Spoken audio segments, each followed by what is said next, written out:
담대한 투자 이어가 보도록 하겠습니다. 참 시장이 부진한 상황이죠. 양시장 모두 1% 넘는 하락세를 지금 1시 이후부터 계속 유지하고 있는 상황인데요. 자, 과연 어떻게 담대하게 이 투자를 이어나가야 되는지 이분과 함께 해결해 보도록 하겠습니다. 오늘은 한국의결권대행의 최창윤 대표 모셨습니다. 어서 오십시오. 네, 안녕하세요. 네. 일단 미국의 급체 금리도 상승을 했고요. 여기는 또 원달러 환율의 강세, 그러니까 원달러 환율이 연고점을 경신, 달러 강세 기조가 결국 호재 없는 시장 안에서 우리의 발목을 좀 잡고 있는 모습입니다. 네. 하나씩 좀 풀어나가 볼게요.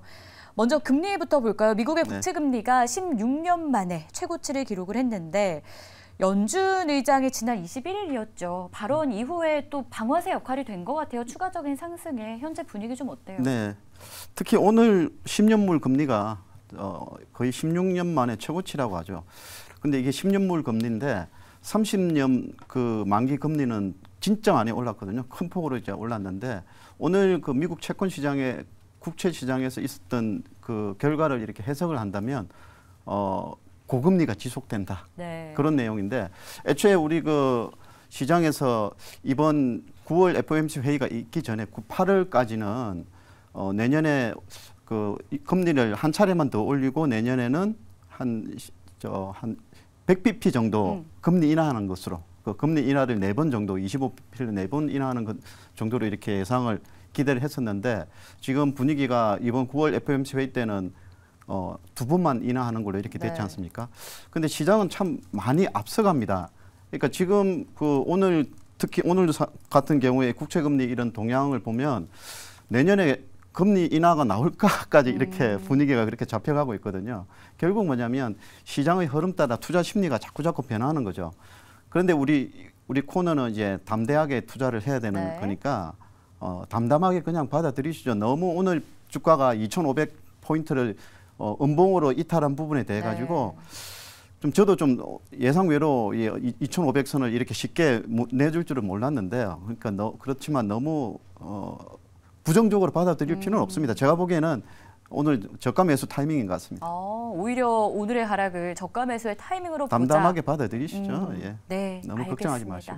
네. 걱정은 안 될 수는 없지만 그래도 대표님의 조언 삼아서 돌파구는 분명히 있으니까요. 예. 저가 매수의 기회가 됐으면 좋겠다는 생각 드는데 그래도 지금 현재 저희 앞에 놓여있는 어떤 문제점, 산들을 점검해야 마음이 더 편안해지거든요. 첫 번째로 국채금리 봤다면 또 하나 넘어야 될 산이 미국의 셧다운 우려예요. 예산안 갈등이 계속 지속되고 있는데 전망 어떻게 보세요? 이대로 셧다운 될까요? 좀 어려운데요. 네. 저는 이 앞전에 제 기억에 트럼프 대통령 때 그때 셧다운 기간이 굉장히 길었던 것으로 이렇게 생각하고 있는데 그때 그 안 좋았던 그 기억들을 가지고 있거든요. 근데 그 당시에 주가 흐름이 어땠냐면 셧다운 들어가기 전에 주가가 빠졌고요. 이제 셧다운 기간에는 소폭 상승세를 보이고 그 이후에는 조금 주가가 또 많이 회복을 한 분위기였는데 이번에도 주가의 흐름은 그렇게 갈 것으로 예상하고 있습니다.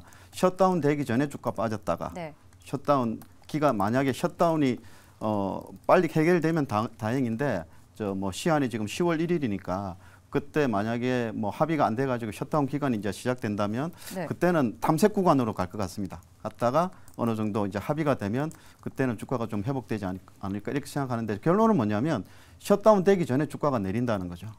네.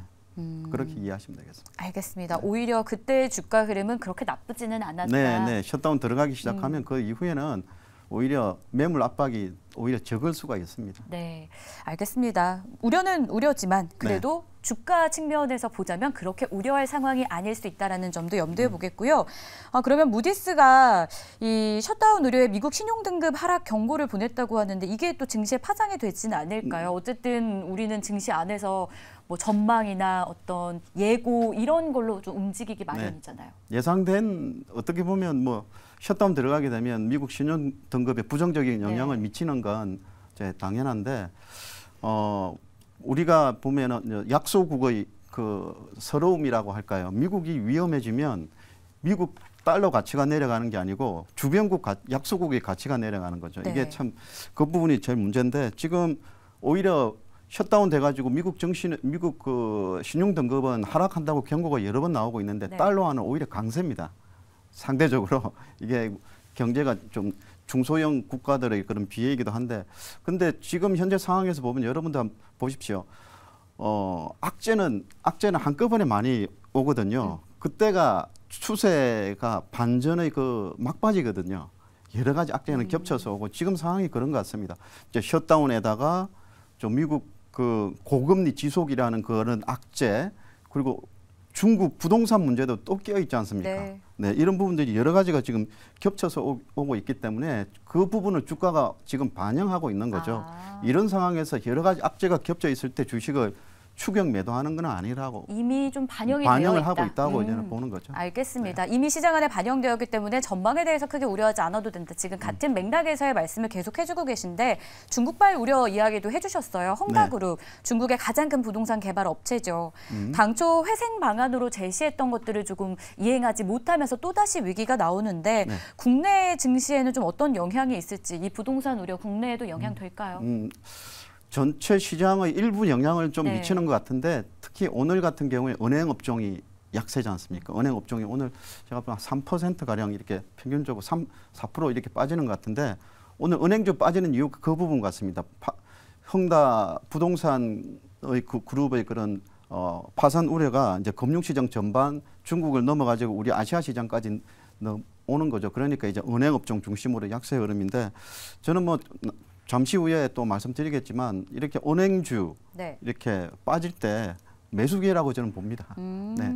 매수 기회다. 그러면 저희 추석이 워낙 길잖아요. 네. 추석 앞두고 있고 추석 이후의 증시 전략 어떻게 세워야 되는지 일단 무엇을 사야 되는지 무엇을 팔고 가야 되는지 좀 선택과 집중해보죠. 먼저 우리 과거 경험적으로 보면 추석과 같이 이런 명절 연휴가 길 때 그 전에 주가는 많이 빠지고요. 긴 연휴가 길면 길수록 그 이후에 올라요. 네. 그러니까 우리 경험적 명절 이후에는 주가가 보통 며칠 정도는 더 오른다는 점을 그 부분을 좀 염두를 해주시고 지금 제가 오늘 조금 전에도 말씀드렸지만 연휴 때 연휴를 이제 대비해서 연휴 이후를 대비해서 지금 좀 관심 가질 만한 업종은 뭐가 있냐고 여쭤보신다면 이제 고배당 관련주 아직도 은행주 같은 경우에 고배당 관련주거든요. 배당주가 늦지 않나. 물론 조금 늦으면은 있는데 그렇게 많이 늦었다고도 볼 수는 없습니다. 제가 보기에 연말까지는 지수 대비해서 초과 수익을 낼 가능성이 높거든요. 가장 좋은 매수 타임, 고배당주의 매수 타이밍은 여름 약세장일 때가 제일 좋은 매수 타이밍인데 지금도 많이 늦지는 않았다고 봅니다. 이제 은행업종 중심으로 좀 접근을 하시면 좋겠고, 자 그다음에 자동차 업종입니다. 네. 왜 그러냐면 연휴가 길면 길수록 수출주에는 부정적이에요. 왜? 쉬기 때문에 근로자들이 쉬기 때문에 네. 또 반대로 여행주에는 긍정적입니다. 여행주가 최근에 뭐 중국 소비주 중국 리오프닝 관련 영향도 있지만 이제 뭐 수출 대형주 같은 경우에는 연휴가 길고 이런 경우에는 그 전에 좀 약세를 보이거든요. 네. 반대로 그 끝나고 나면 올라갑니다. 네, 그런 부분에서 수출 대형주 같은 거 좀 괜찮아 보이고 그다음에 바이오 업종도 지금 제가 보기에는 지금 셀트리온이 합병을 앞두고 있거든요. 네. 지금 매수 청구가가 약 한 16만 원이거든요. 16만 원인데 주가가 거의 10% 이상으로 내려왔거든요. 그래서 그 부분은 매수 청구 지금 권리는 없지만 네. 회사가 원활한 합병을 위해서는 주가 관리 또는 홍보에 좀 들어갈 가능성이 있으니까 그 부분 참고해서 접근하시면 좋겠습니다. 알겠습니다. 주목할 섹터로는 은행주, 바이오 그리고 자동차를 선택을 해주셨습니다. 참고해 보도록 하겠습니다. 아쉽지만 오늘 대표님과 함께하는 시간 여기서 마무리할게요. 오늘도 말씀 고맙습니다. 네, 수고하셨습니다.